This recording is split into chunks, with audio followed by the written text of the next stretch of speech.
지금 뛰지마. 한 발자국만 더 움직이면 우리 둘 다 죽어. 천둥 소리보다 더 낮고 굵은 남자의 목소리가 폭우를 뚫고 귓가에 박혔습니다. 억수같이 쏟아지는 비 때문에 앞이 보이지 않는 상황. 발밑은 이미 묽은 죽처럼 변해버린 진흙탕이었습니다. 미 육군 공병대 소속 엘레나 로스 소령은 숨이 턱끝까지 차오른 채 얼어붙었습니다. 그녀의 등 뒤에는 한국 측 민간 가이드라고 소개받았던 남자 강태성이 서 있었습니다. 빗물에 젖어 헝클어진 머리카락 사이로 보이는 그의 눈빛은 평소의 무뚝뚝함과는 차원이 다른 마치 야수와 같은 살기를 띠고 있었습니다. 무슨 소리야? 지금 산이 무너지고 있잖아. 빨리 헬기 접선 장소로 뛰어야. 그쪽이 아니야. 태성이 엘레나의 어깨를 거칠게 잡아챘습니다. 악력이 어찌나 센지 방탄조끼 위로도 통증이 느껴질 정도였습니다. 땅 울림이 달라. 저쪽 집안은 이미 액상화가 시작됐어. 밟는 순간 그대로 휩쓸려 내려가. 이거 놔. 내 GPS상으로는 저쪽이 최단 루트야. 당신 같은 민간인 가이드가 뭘 안다고 지시해. 내 데이터가 더 정확해. 엘레나는 태성의 손을 뿌리치려 했습니다. 그녀는 미 육군 사관학교를 수석으로 졸업한 엘리트 중의 엘리트.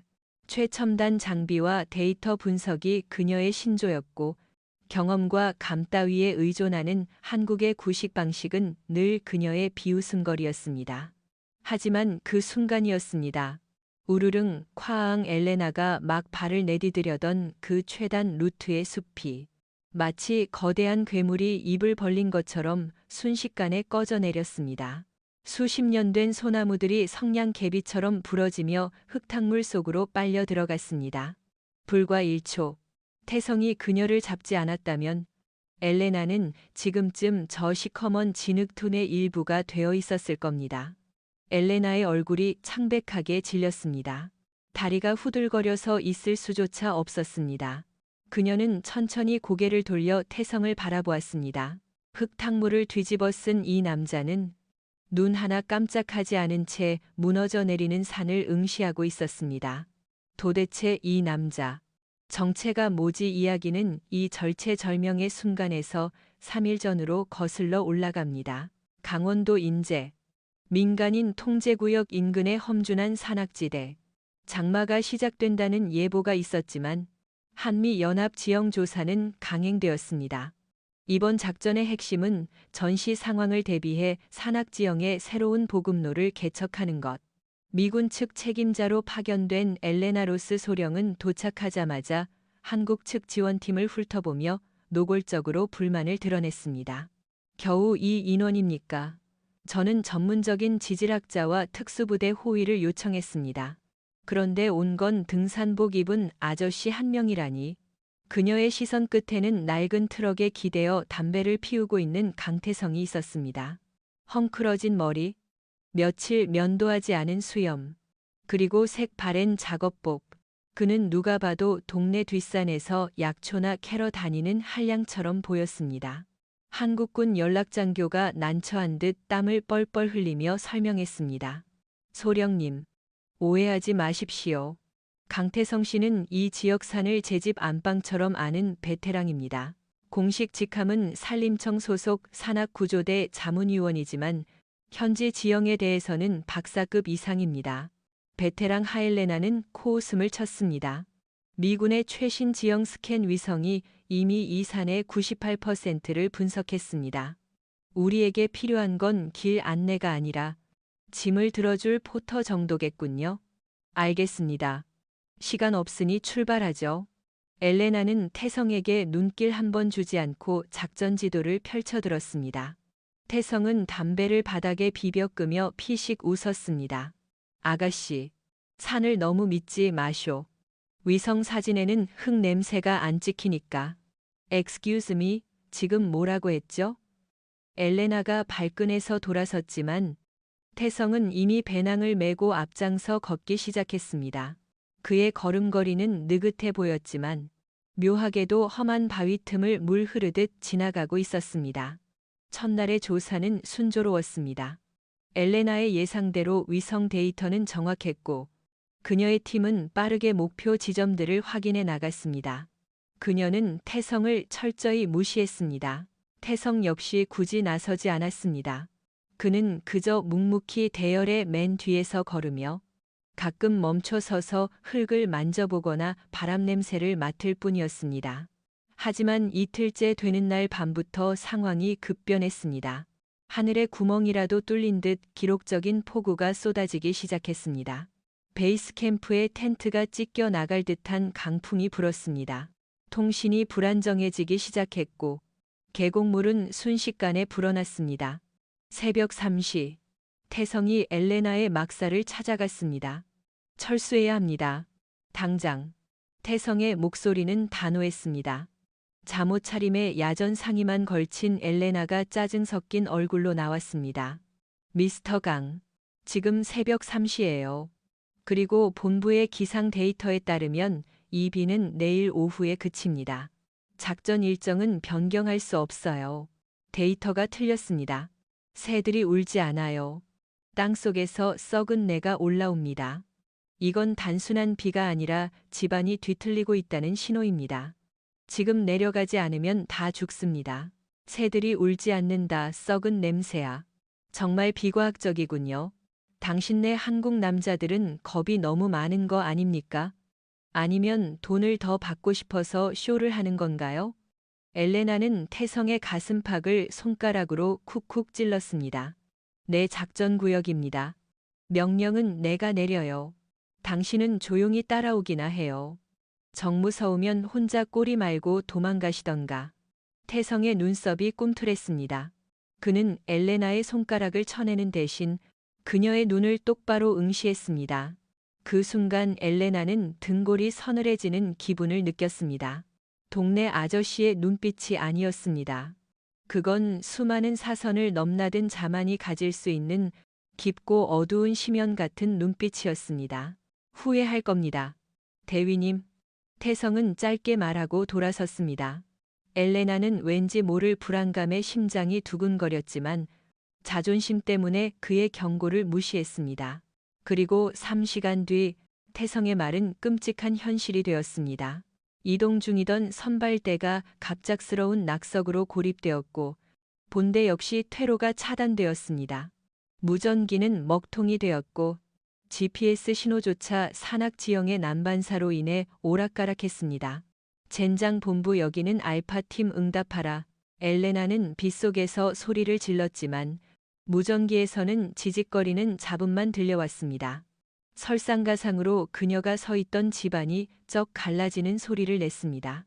움직이지 마. 그때 태성이 그녀를 향해 몸을 날렸던 것입니다. 다시 현재. 엘레나는 덜덜 떨리는 다리로 겨우 서 있었습니다. 눈앞에서 길이 사라진 공포는 그녀의 이성을 마비시켰습니다. 어떻게 알았어? 거기가 무너질 거라는 걸? 말했잖아. 냄새가 난다고. 태성은 젖은 머리카락을 쓸어 넘기며 주변을 빠르게 스캔했습니다. 소령. 당신의 그 잘난 데이터와 GPS는 이제 거. 지금부터는 내가 대장이야. 살고 싶으면 내 명령에 절대 복종해. 뭐 명령 난 소령이고 당신은 민간인이야. 계급 체계도 몰라. 엘레나가 반사적으로 반발했습니다. 하지만 태성은 코웃음을 쳤습니다. 계급 여기선 살아남는 놈이 상관이야. 그리고 내 눈엔 당신. 지금 짐덩어리일 뿐이야. 태성은 엘레나의 손목을 잡고 숲의 반대편. 경사가 더 가파른 바위산 쪽으로 방향을 틀었습니다. 이쪽으로 간다. 바위지대는 흙처럼 쓸려 내려가지 않아. 미쳤어. 저긴 절벽이잖아. 장비도 없이 어떻게 올라가. 장비는 내가 있으니까 걱정 마. 태성은 엘레나의 허리에 자신이 가지고 있던 자의를 단단히 묶었습니다. 그리고 자신과 연결했습니다. 잘 들어. 내가 올라가면 당신은 줄을 잡고 따라와. 발 헛디디면 내가 끌어올린다. 하지만 줄을 놓치면 그걸로 끝이야. 태성은 망설임 없이 젖은 바위벽을 타기 시작했습니다. 빗물 때문에 미끄러운 바위를 맨손으로 움켜쥐고 올라가는 그의 등 근육이 팽팽하게 부풀어 올랐습니다. 그 모습은 인간이라기보다는 산을 타는 산짐승, 혹은 그 이상의 무언가처럼 보였습니다. 엘레나는 그 뒷모습을 보며 묘한 감정에 휩싸였습니다. 방금 전까지만 해도 경멸했던 남자의 등, 하지만 지금 이 지옥 같은 폭우 속에서 유일하게 믿을 수 있는 구명줄이 바로 저 등이라는 사실이 그녀를 혼란스럽게 했습니다. 도대체 누구지? 저 움직임은 보통 산악구조대원이 아니야. 그때였습니다. 콰구구구. 그들이 서 있던 위치보다 훨씬 위쪽에서 거대한 바위와 흙더미가 쓰나미처럼 밀려 내려오기 시작했습니다. 진짜 산사태의 시작이었습니다. 소리만으로도 고막이 터질 것 같은 굉음이 그들을 덮쳤습니다. 태성시 위쪽 위에 엘레나가 비명을 질렀습니다. 바위벽 중간에 매달려 있던 태성이 고개를 들었습니다. 집채만 한 바위가 엘레나를 향해 직격으로 떨어지고 있었습니다. 태성의 눈이 번쩍였습니다. 그는 올라가던 것을 멈추고 벽을 박차고 아래로 뛰어내렸습니다. 중력을 거스르는 듯한 탄력으로 그는 허공을 날아 엘레나를 덮쳤습니다. 수격 쿵. 태성의 단단한 몸이 엘레나를 감싸 안으며 바닥으로 굴렀습니다. 동시에 거대한 바위가 그들이 서 있던 자리를 박살내며 지나갔습니다. 흙먼지와 파편이 두 사람 위로 쏟아졌습니다. 엘레나는 눈을 질끈 감았습니다.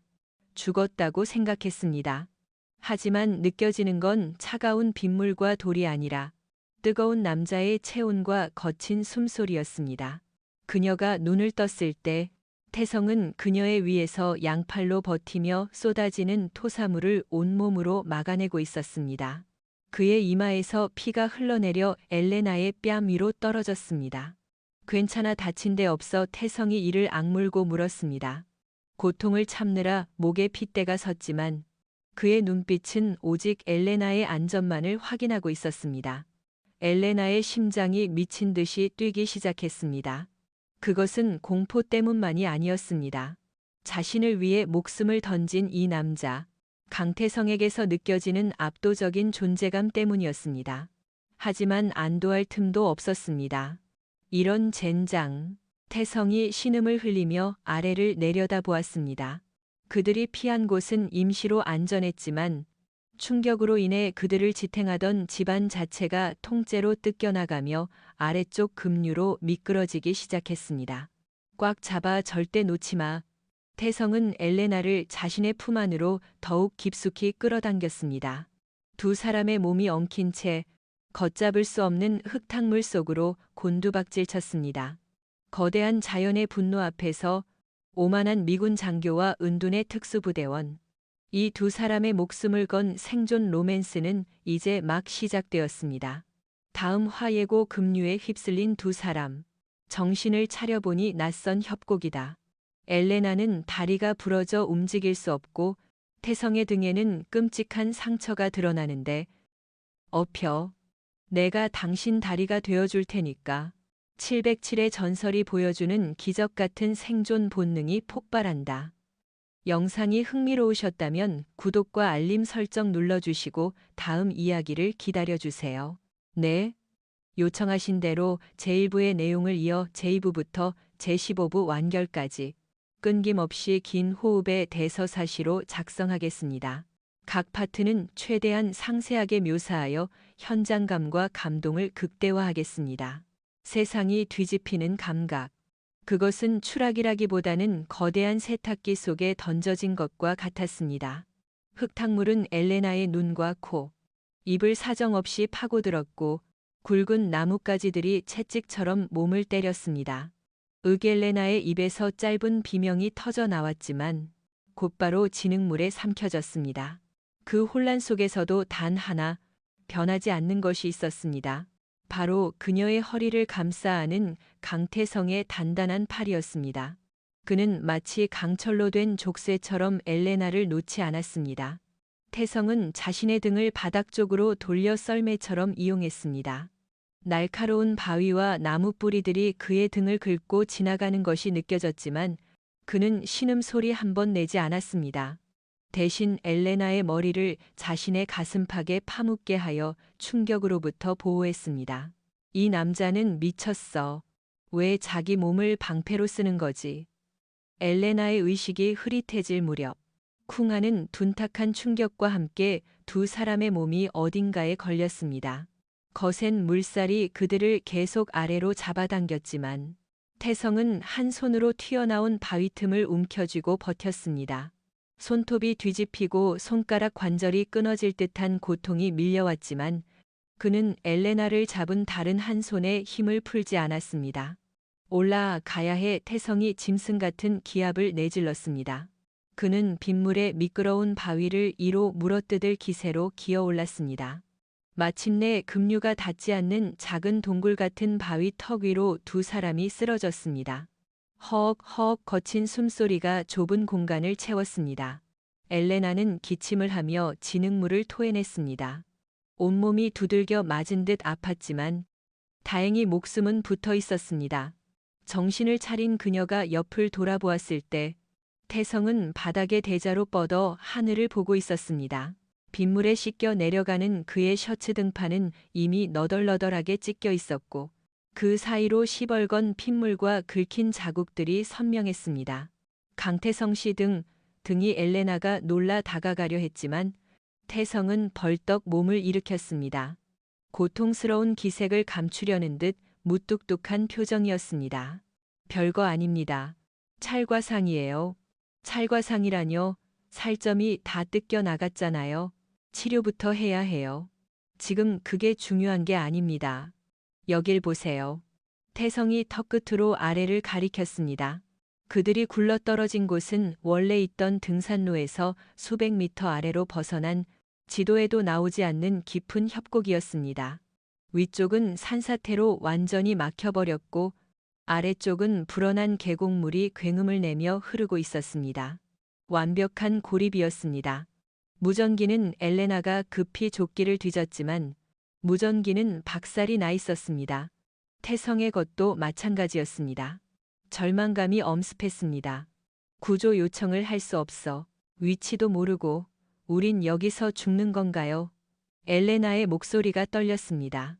태성은 젖은 머리카락을 쓸어 넘기며 차분하게 말했습니다. 죽지 않습니다. 제가 살아있는 한 당신도 살아서 나갑니다. 그의 눈빛은 흔들림이 없었습니다. 그 확신에 찬 눈빛을 보자 엘레나는 기묘한 안도감을 느꼈습니다. 하지만 그녀가 몸을 일으키려던 순간 발목에서 끔찍한 통증이 번개처럼 치솟았습니다. 아악 엘레나가 비명을 지르며 주저앉았습니다. 오른쪽 발목이 기이한 각도로 꺾여 부어오르고 있었습니다.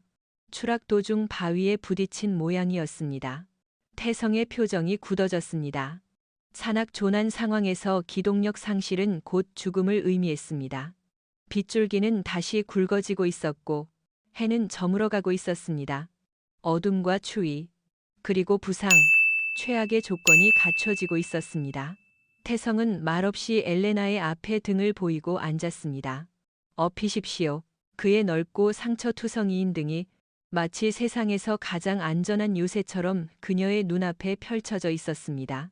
안 돼요. 나 무거워요. 군장까지 합치면 80kg가 넘어요. 이 험한 길을 업고 가는 건 자살행위예요. 엘레나는 고개를 저었습니다. 자신의 자존심도 허락하지 않았지만 현실적으로 불가능해 보였습니다. 태성은 이미 부상을 입은 상태였으니까요. 두 번 말하게 하지 마십시오. 소령, 당신을 두고 가면 내 임무 실패입니다. 그리고 한국 남자는 자기 여자가 아니더라도 약자를 버리고 가지 않습니다. 태성은 억지로 엘레나의 팔을 잡아 자신의 어깨에 둘렀습니다. 꽉 잡으세요. 떨어지면 다시 주워 담을 힘 없습니다. 태성이 기합과 함께 몸을 일으켰습니다. 엘레나의 몸무게와 장비의 무게가 짓눌러 왔지만 그의 다리는 흔들리지 않았습니다. 엘레나는 태성의 목을 감싸 안았습니다. 젖은 옷 너머로 그의 뜨거운 체온과 쿵쿵거리는 심장 박동이 전해져 왔습니다. 그들은 협곡을 거슬러 올라가기 시작했습니다. 길이라 부를 수 없는 곳이었습니다. 태성은 덩굴을 잡고 바위 틈을 밟으며 한 발짝씩 전진했습니다. 그의 거친 숨소리가 엘레나의 귓가에 들렸습니다. 이 남자, 쇳덩어리로 만들어진 건가? 엘레나는 미안함과 고마움, 그리고 경외감이 뒤섞인 감정으로 그의 등에 얼굴을 묻었습니다. 땀 냄새와 흙 냄새, 그리고 비릿한 피 냄새가 섞여 있었지만 역하지 않았습니다. 오히려 그 냄새가 그녀를 진정시켰습니다. 1시간쯤 이동했을까? 태성이 갑자기 걸음을 멈췄습니다. 그의 몸이 돌처럼 굳었습니다.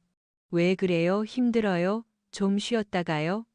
엘레나가 물었지만 태성은 대답하지 않았습니다. 그는 천천히 아주 조심스럽게 한쪽 발을 들어 올린 채 그대로 멈춰 있었습니다. 빗소리 사이로 태성의 낮고 긴장된 목소리가 들려왔습니다. 소령, 절대 움직이지 마. 숨소리도 크게 내지 마. 무슨 일인데요? 발밑을 봐. 엘레나가 태성의 어깨 너머로 시선을 내렸습니다. 태성의 전투와 바로 앞, 불과 1cm 떨어진 곳에 흙 위로 살짝 드러난 녹슨 금속의 일부분이 보였습니다.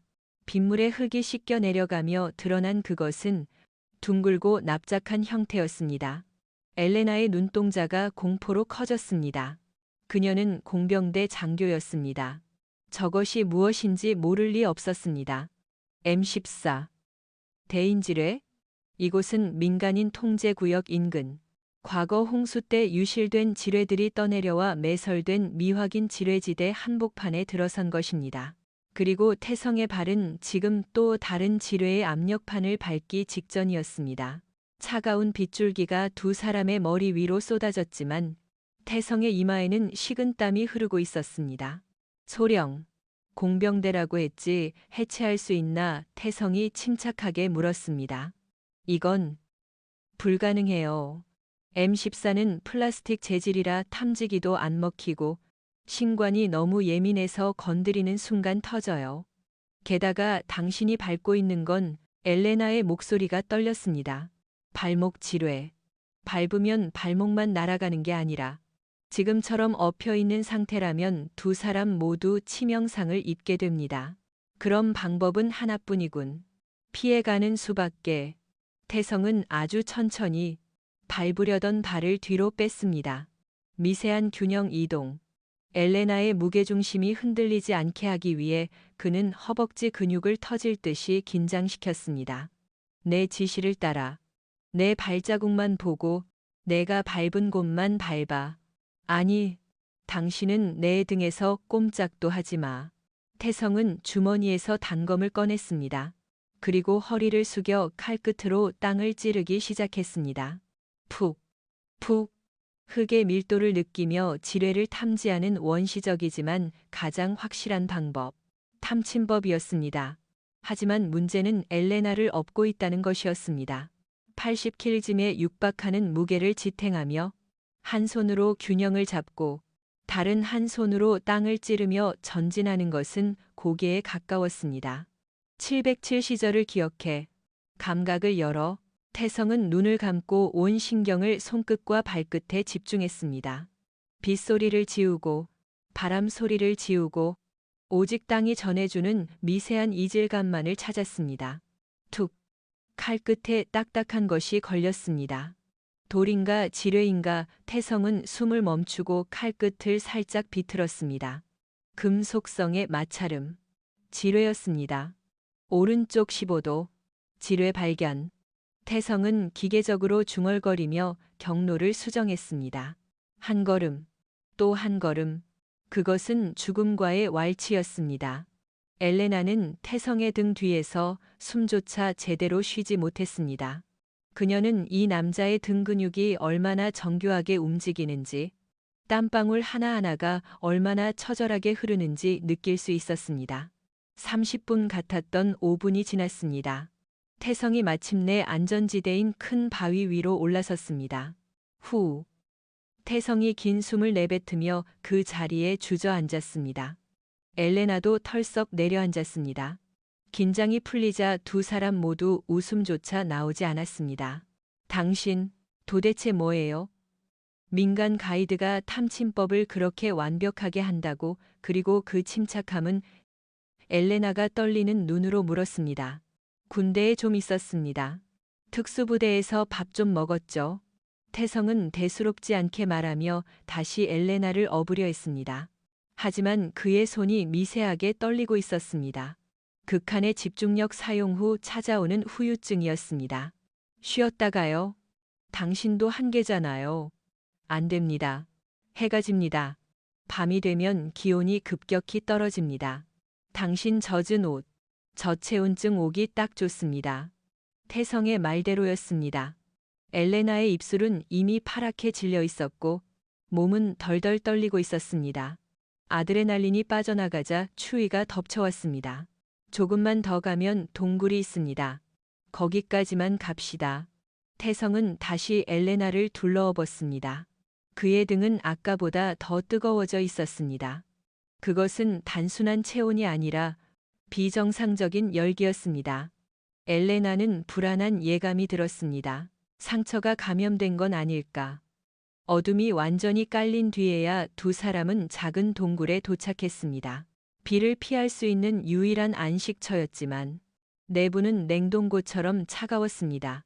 태성은 엘레나를 마른 바닥에 내려놓고 주변에서 젖지 않은 나뭇가지들을 모아왔습니다.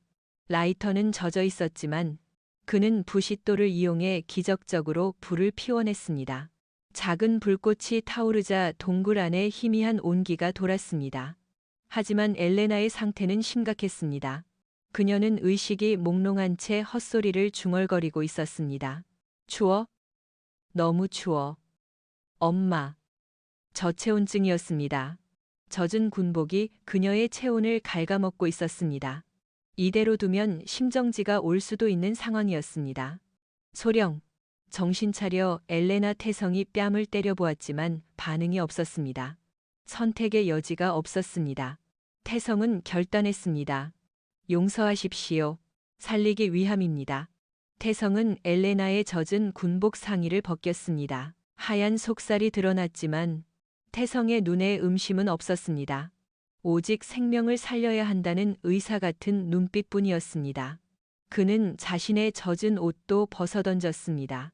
그리고 상의를 탈의한 채 엘레나를 꼭 끌어안았습니다. 피부와 피부가 맞닿았습니다.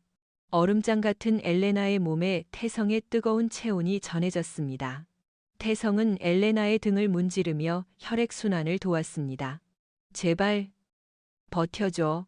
태성은 자신의 체온을 모두 그녀에게 불어넣듯 강하게 안았습니다. 엘레나는 본능적으로 따뜻한 곳을 찾아 태성의 품으로 파고들었습니다.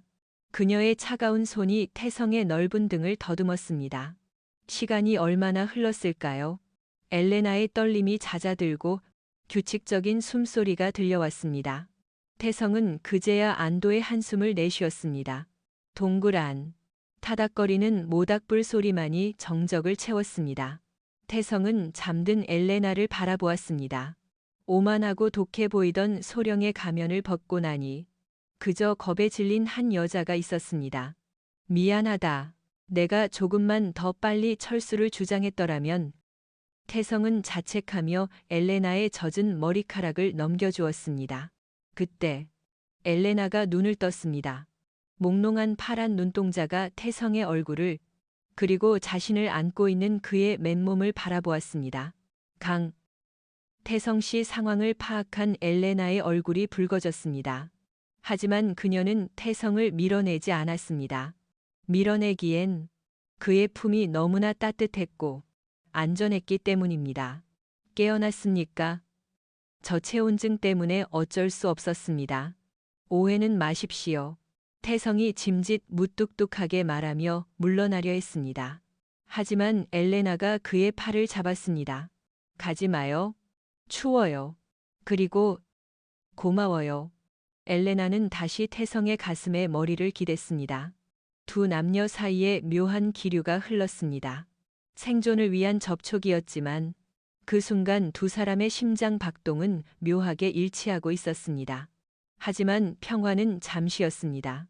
엘레나의 시선이 태성의 등에 고정되었습니다. 불빛에 비친 그의 등은 단순히 넘어져서 생긴 상처뿐만이 아니었습니다. 이 상처들 다 뭐예요? 엘레나가 떨리는 손으로 태성의 등을 가리켰습니다. 방금 생긴 찰과상 아래로 오래된 흉터들이 지도처럼 새겨져 있었습니다. 총상 자국, 칼에 베인 긴 흉터, 그리고 파편에 찢긴 흔적들. 그것은 평범한 사람의 몸이 아니었습니다. 수많은 전장을 누비며 살아남은 자의 훈장이자 저주였습니다. 태성은 셔츠를 주워 입으며 덤덤하게 대답했습니다. 산에서 구르다 보면 다치기도 합니다. 거짓말. 이건 총상이잖아요. 그리고 이건 고문 흔적 같은데. 엘레나는 군인이었습니다. 그녀는 상처만 봐도 어떤 무기에 당했는지 알 수 있었습니다. 특히 오른쪽 어깨 뒤에 새겨진 독수리 문신. 희미해졌지만 분명한 그 문양을 본 순간 엘레나는 숨을 멈췄습니다. 707. 특수임무단 태성의 움직임이 멈췄습니다. 당신, 그냥 가이드가 아니군요. 한국 최고의 대테러 부대 출신이었어요. 왜 숨겼죠? 태성은 쓴웃음을 지으며 모닥불을 바라보았습니다. 과거일 뿐입니다. 지금은 그저 약초나 캐는 10만이일 뿐이죠. 왜 그만뒀어요? 그 정도 실력이면 전설이었을 텐데. 지키지 못했으니까. 태성의 목소리가 가라앉았습니다. 5년 전, 작전 중에 인지를 구하려다 동료를 잃었습니다. 제 오만함 때문이었죠.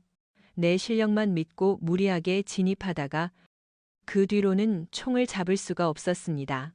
사람을 살리는 손이 아니라 죽음만 부르는 손 같아서. 태성은 자신의 투박한 손을 내려다 보았습니다. 엘레나는 아무 말도 할 수 없었습니다.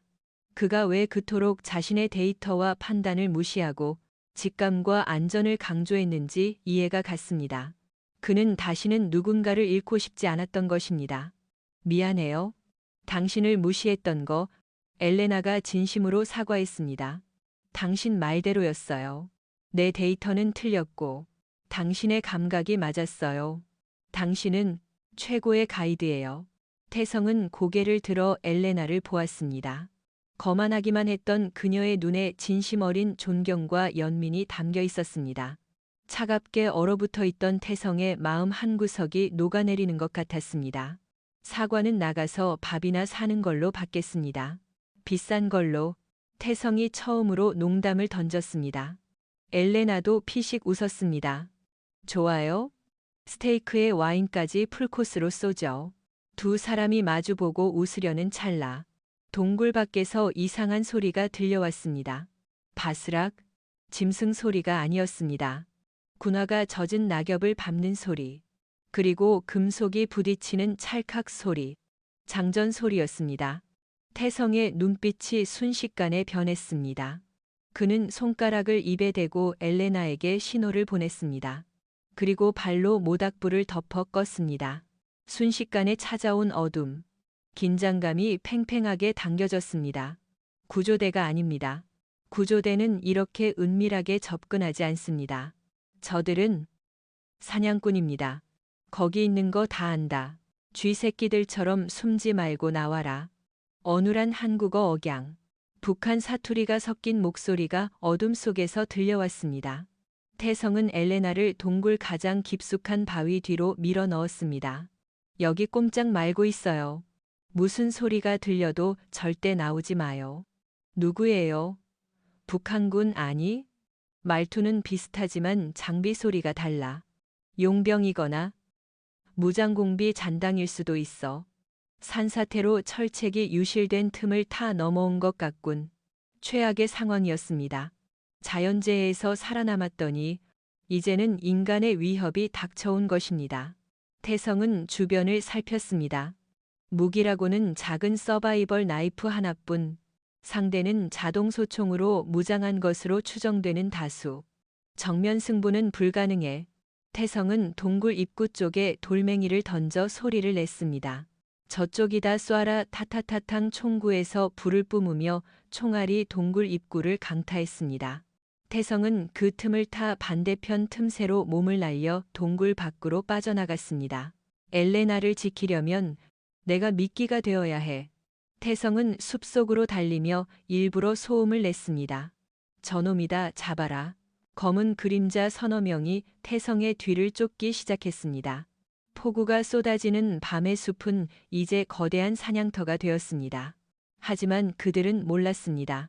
그들이 쫓는 사냥감이 사실은 이 산의 주인인 707의 전설이라는 사실을 사냥꾼이 사냥감이 되는 순간이 다가오고 있었습니다. 태성은 나무 뒤에 숨어 호흡을 골랐습니다. 빗물에 젖은 몸이 식어가고 있었지만 그의 심장은 용광로처럼 뜨겁게 달아올랐습니다. 5년 동안 잠재워왔던 살인 본능이 깨어나고 있었습니다. 3명, 아니, 4명. 30 방향, 90 방향. 태성은 흙을 한 줌 쥐어 얼굴에 발랐습니다. 위장이었습니다. 그는 어둠과 하나가 되었습니다. 첫 번째 놈이 태성이 숨은 나무 근처로 다가왔습니다. 어디로 갔어? 분명 이쪽인데. 놈이 고개를 돌리는 순간 태성이 나무 위에서 덮쳤습니다. 비명조차 지르지 못했습니다. 태성의 나이프가 놈의 목 동맥을 정확히 눌렀고 살생을 피하기 위해 기절시킴. 동시에 놈의 입을 막아 소리를 죽였습니다. 태성은 쓰러진 놈의 소총과 탄창을 챙겼습니다. K 소총. 역시 북한군이 아니야. 총기 번호가 지워진 걸 보니 전문 킬러들이군. 엘레나를 노리는 건가? 태성은 생각할 겨를도 없이 다음 타깃을 향해 이동했습니다.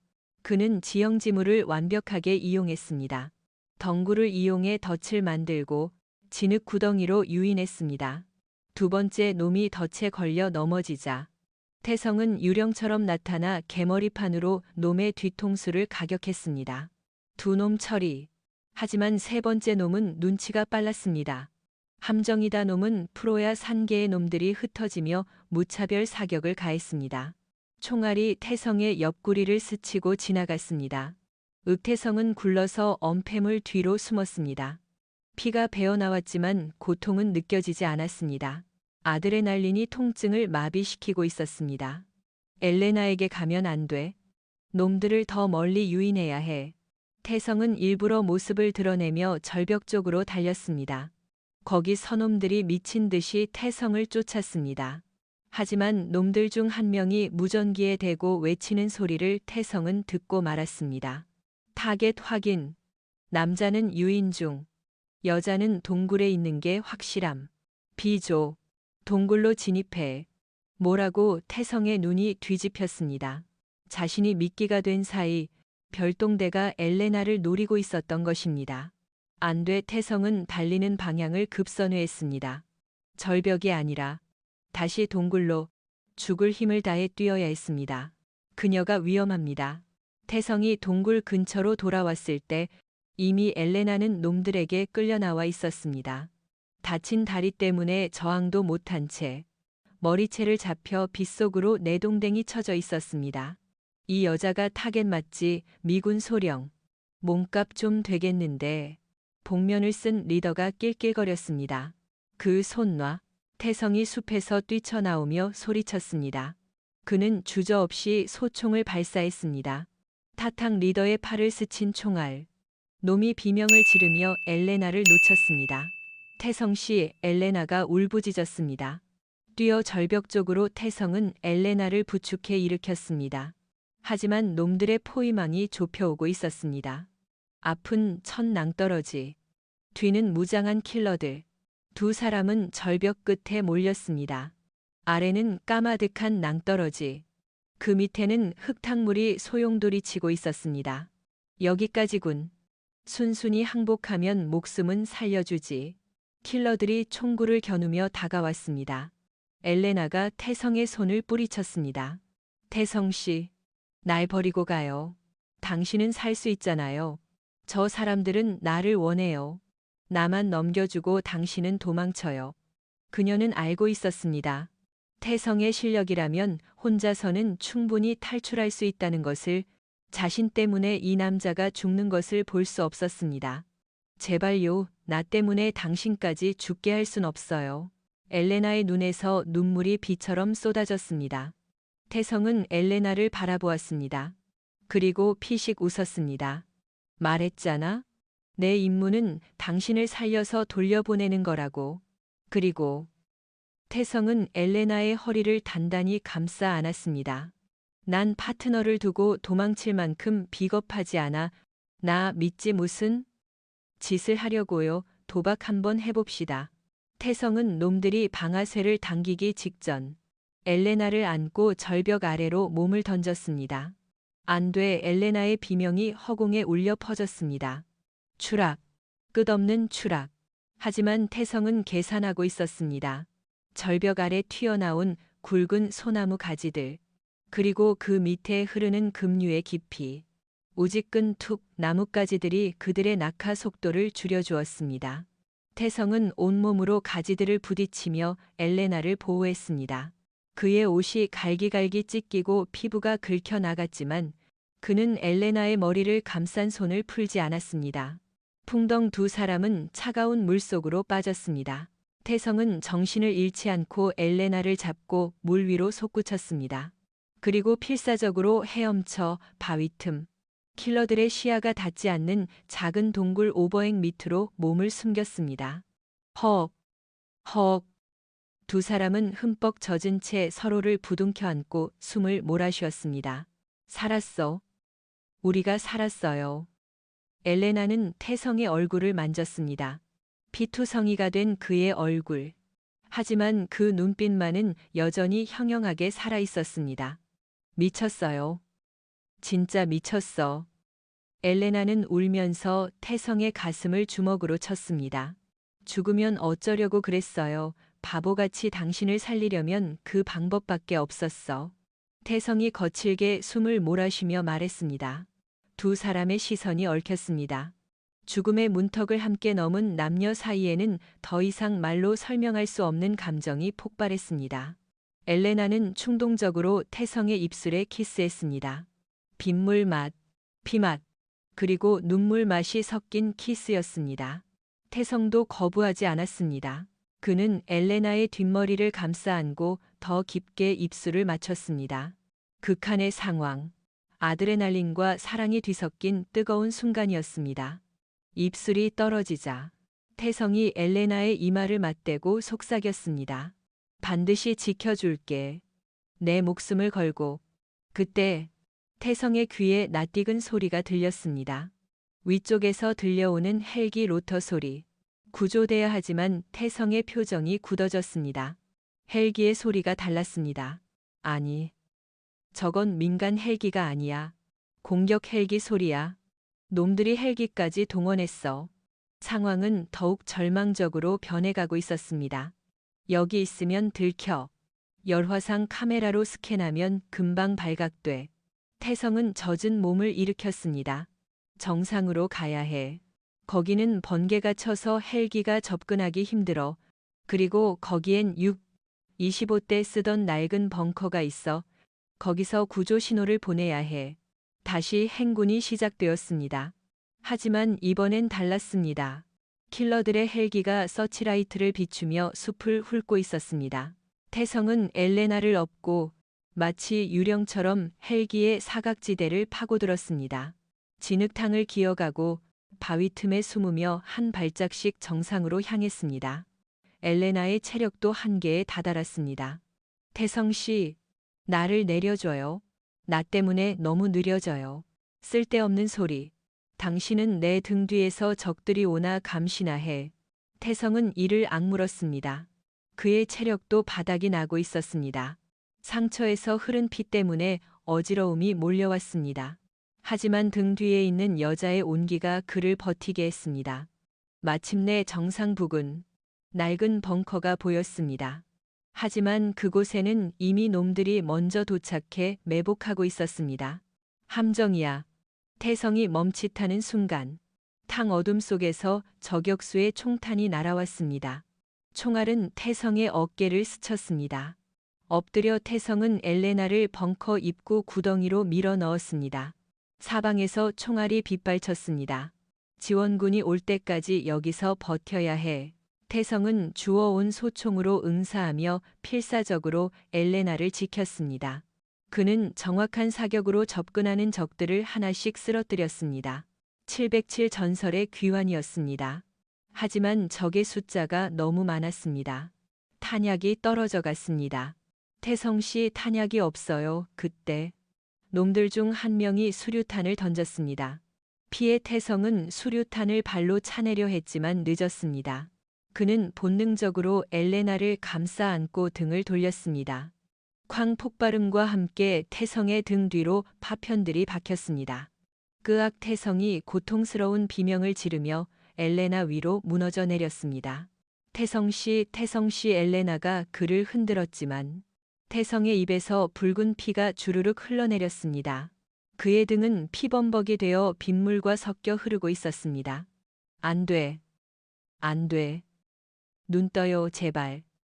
태성은 희미하게 웃으며 떨리는 손으로 엘레나의 뺨을 만졌습니다.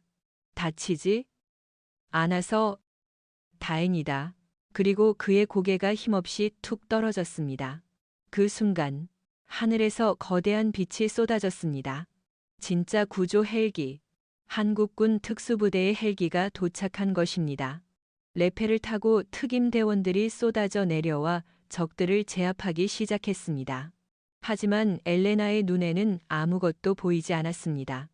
오직 피를 흘리며 쓰러진 강태성, 그 남자뿐이었습니다.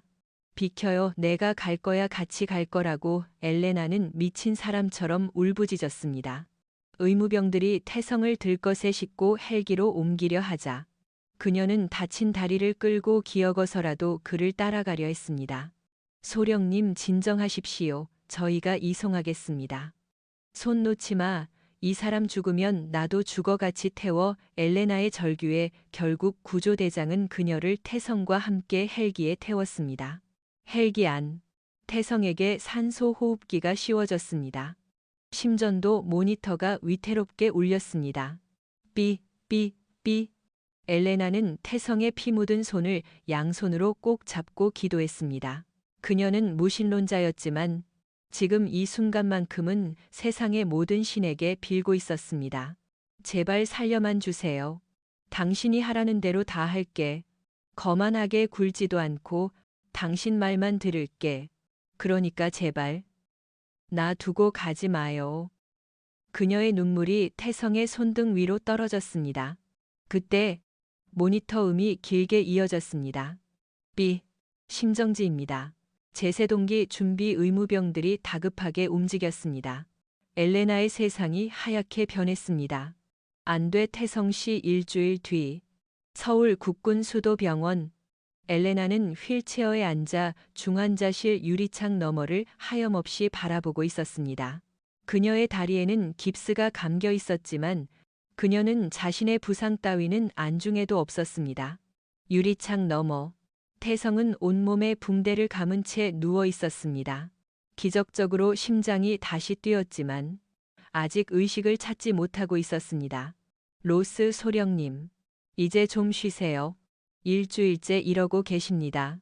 간호장교가 권유했지만 엘레나는 고개를 저었습니다. 아니요. 저 사람이 눈을 떴을 때 제일 먼저 보는 사람이 나여야 해요. 그때였습니다. 태성의 손가락이 미세하게 움직였습니다. 움직였어. 방금 움직였다고 의료진이 긴급하게 들어갔습니다. 잠시 후 주치의가 나와 미소 지었습니다. 의식이 돌아왔습니다. 기적입니다. 엘레나는 휠체어를 밀고 병실로 들어갔습니다. 태성이 힘겹게 눈을 뜨고 그녀를 바라보았습니다. 여긴 천국인가. 천사 같은 여자가 울고 있네. 태성의 쉰 목소리에 엘레나는 펑펑 울음을 터뜨렸습니다. 바보 멍청이, 죽다 살아나서 농담이 나와요. 엘레나는 태성의 손을 잡고 얼굴을 묻었습니다. 다시는 놔두고 죽으려고 하지 마요. 알겠어요. 태성은 힘겹게 손을 들어 엘레나의 머리를 쓰다듬었습니다. 약속했잖아. 살려서 돌려보낸다고. 돌려보내지 마요. 나 안 갈 거야. 당신 옆에 있을 거야. 평생. 엘레나가 태성의 눈을 보며 고백했습니다. 사랑해요. 강태성 씨. 당신이 내 대장이야. 영원히. 태성의 입가에 옅은 미소가 번졌습니다. 나도 사랑해. 엘레나. 1년 후. 가을. 강원도의 그 산은 붉은 단풍으로 물들어 있었습니다. 등산로 입구. 말끔해진 강태성과 엘레나가 서 있었습니다. 태성은 다시 산악구조대 팀장으로 복귀했고 엘레나는 주한미군 연락장교로 보직을 변경해 한국에 남았습니다. 다리는 이제 괜찮아? 태성이 엘레나를 보며 물었습니다. 완벽해요? 재활훈련 당신이 독하게 시켰잖아요. 엘레나가 웃으며 제자리 뛰기를 해보였습니다. 오늘 우리가 처음 만난 그곳까지 갈 수 있겠어? 물론이죠. 이번엔 내가 당신 업어줄까요? 엘레나가 농담을 던지자 태성이 피식 웃었습니다. 그건 사양하지? 내 허리는 소중하니까. 두 사람은 손을 잡고 산을 오르기 시작했습니다. 1년 전, 죽음의 공포와 진흙탕 속에서 피어난 사랑은 이제 단단한 뿌리를 내리고 숲처럼 울창해졌습니다. 정상에 도착한 두 사람은 낡은 벙커 앞에 섰습니다. 그곳은 이제 아픈 기억의 장소가 아니라 서로의 생명을 구한 약속의 장소가 되었습니다. 태성이 엘레나를 뒤에서 안았습니다. 고마워. 살아줘서. 그리고 내 곁에 있어줘서. 엘레나는 태성의 품에 기대어 가을바람을 느꼈습니다. 나야말로 고마워요. 나의 영원한 가디언. 두 사람은 붉게 물든 노을을 배경으로 입을 맞췄습니다. 산들바람이 그들을 축복하듯 스쳐 지나갔습니다. 산사태 속에서 시작된 707과 미군 장교의 기적 같은 사랑 이야기. 폭우는 그쳤고 이제 그들의 앞길엔 따스한 햇살만이 비추고 있었습니다. 화면이 페이드아웃되며 자막 시청해 주셔서 감사합니다. 여러분의 사랑이 기적을 만듭니다. 구독과 좋아요는 사랑입니다. 여러분, 거센 비바람과 무너지는 산사태 속에서 피어난 강태성과 엘레나의 처절하고도 아름다운 사랑 이야기. 어떻게 들으셨나요? 아마 단순히 한 편의 로맨스나 액션 영화를 본 것 이상의 먹먹함이 가슴 한구석에 남아있으리라 생각합니다. 우리는 이 두 사람의 이야기를 통해 극한의 상황이 인간을 어떻게 변화시키는지, 그리고 진정한 사랑과 신뢰가 무엇인지를 다시금 깨닫게 됩니다. 가장 먼저 우리는 편견이라는 색안경이 얼마나 위험한지를 배웠습니다. 엘리트 코스를 밟은 엘레나 소령에게 강태성은 그저 겉모습이 초라한, 데이터도 볼 줄 모르는 민간인 가이드에 불과했습니다. 그녀는 자신이 가진 지식과 최첨단 장비만을 맹신했고 사람의 경험과 직감을 무시했습니다. 하지만 자연이라는 거대한 재난 앞에서는 계급장도, 학력도, 자존심도 아무런 소용이 없었습니다. 우리의 삶도 마찬가지 아닐까요? 우리는 종종 상대방의 겉모습이나 배경, 혹은 현재의 위치만 보고 그 사람의 진가를 섣불리 판단하곤 합니다. 하지만 진짜 보석은 진흙 속에 묻혀 있듯 진정한 실력과 인격은 위기의 순간에야 비로소 빛을 발합니다. 엘레나가 자신의 오만함을 내려놓고 태성의 등을 믿었을 때 비로소 생존의 길이 열렸던 것처럼 우리 또한 타인을 향한 편견을 거두고 겸손한 마음으로 상대방의 이야기에 귀를 기울일 때 삶의 위기를 헤쳐나갈 지혜를 얻을 수 있을 것입니다. 또한 이 이야기는 책임감과 희생의 무게에 대해 깊은 울림을 줍니다. 강태성은 자신을 무시했던 사람을 위해 기꺼이 목숨을 던졌습니다. 내 임무는 당신을 살려서 돌려보내는 것이라는 그의 말은 단순히 직업적인 의무감을 넘어선 한 인간으로서의 숭고한 존엄성을 보여줍니다. 그는 자신의 트라우마와 공포를 마주하면서도 타인을 지키기 위해 자신의 등을 내어주었습니다. 현대 사회에서 우리는 종종 손해보지 않는 삶을 미덕으로 여기며 살아갑니다. 하지만 강태성의 모습은 우리에게 묻습니다. 당신에게는 목숨을 걸어서라도 지키고 싶은 신념이 있는가? 혹은 누군가에게 기꺼이 내어줄 수 있는 따뜻한 등이 있는가 하고 말입니다. 진정한 어른, 진정한 강함이란 남을 짓누르는 힘이 아니라 쓰러진 누군가를 업고 일어서는 힘이라는 것을 태성은 온몸으로 증명해 보였습니다. 그리고 우리는 치유의 과정이 결코 혼자 이루어질 수 없음을 목격했습니다. 707 시절의 상처로 인해 스스로를 괴물이라 여기며 세상과 단절하려 했던 태성은 역설적으로 가장 위험한 상황에서 타인을 구함으로써 자신을 구원했습니다. 엘레나 또한 차가운 이성으로 무장한 채 살아왔지만 태성의 뜨거운 체온을 느끼며 비로소 마음의 빗장을 풀고 사랑을 배웠습니다. 상처받은 두 영혼이 서로의 결핍을 채워주며 온전한 하나가 되어가는 과정은 우리에게 사랑이야말로 가장 위대한 치유제임을 알려줍니다. 인생이라는 거친 산을 오르다 보면 우리 역시 예기치 못한 폭우를 만나고 길을 잃고 다리가 부러지는 순간을 맞이하게 됩니다. 그때 필요한 것은 완벽한 지도나 최신 장비가 아니라 괜찮아, 내가 업어줄게라고 말하며 손을 잡아주는 단 한 사람의 온기입니다. 이 이야기가 단순히 스쳐 지나가는 재미로 끝나지 않기를 바랍니다. 여러분의 삶에도 예고 없는 비바람이 몰아칠 때가 있을 것입니다. 그때 부디 강태성처럼 단단한 마음으로 시련에 맞서시길, 그리고 엘레나처럼 자신의 부족함을 인정하고 타인의 손을 잡을 용기를 내시길 바랍니다. 우리는 서로에게 기대어 체온을 나눌 때 가장 강인해지는 존재들이니까요. 지금 여러분의 곁에 있는 소중한 사람의 손을 한번 잡아보세요. 그리고 말해주세요. 어떤 폭우가 쏟아져도 내가 너의 등을 지켜주겠노라고. 그 따뜻한 약속 하나가 여러분의 인생을 기적처럼 아름답게 만들어줄 것입니다. 오늘 들려드린 이 이야기가 여러분의 가슴 속에 작은 불씨가 되어 삭막한 세상 속에서도 서로를 믿고 사랑하며 살아갈 수 있는 힘이 되었으면 좋겠습니다. 때로는 넘어져 진흙투성이가 되더라도 그 곁에 함께 걸어갈 누군가가 있다면 그 삶은 충분히 아름다운 해피엔딩일 테니까요. 채널 구독 및 좋아요 요청. 오늘의 이야기가 여러분의 마음에 깊은 울림을 주었다면, 그리고 강태성과 엘레나의 사랑처럼 뜨거운 감동을 계속해서 느끼고 싶으시다면 구독과 좋아요, 그리고 알림 설정을 꼭 눌러주세요. 여러분의 작은 관심이 더 가슴 벅차고 의미 있는 이야기를 만드는데 큰 힘이 됩니다.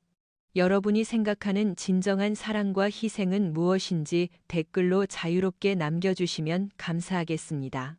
저는 더 감동적인 이야기로 다시 찾아오겠습니다.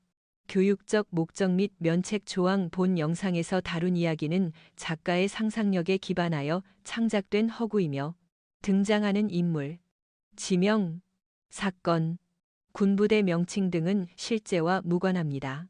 본 콘텐츠는 재미와 감동뿐만 아니라 극한 상황에서의 인간애와 생존 의지, 그리고 사랑의 가치를 전달하기 위한 교육적, 문학적 목적으로 제작되었습니다. 영상에 포함된 특정 상황 산사태, 지뢰, 응급처치 등에 대한 묘사는 드라마틱한 연출을 위해 각색된 부분이 있을 수 있으므로 실제 재난 상황 시에는 반드시 전문가와 관련 기관의 지침을 따르시기 바랍니다. 시청해 주셔서 감사합니다.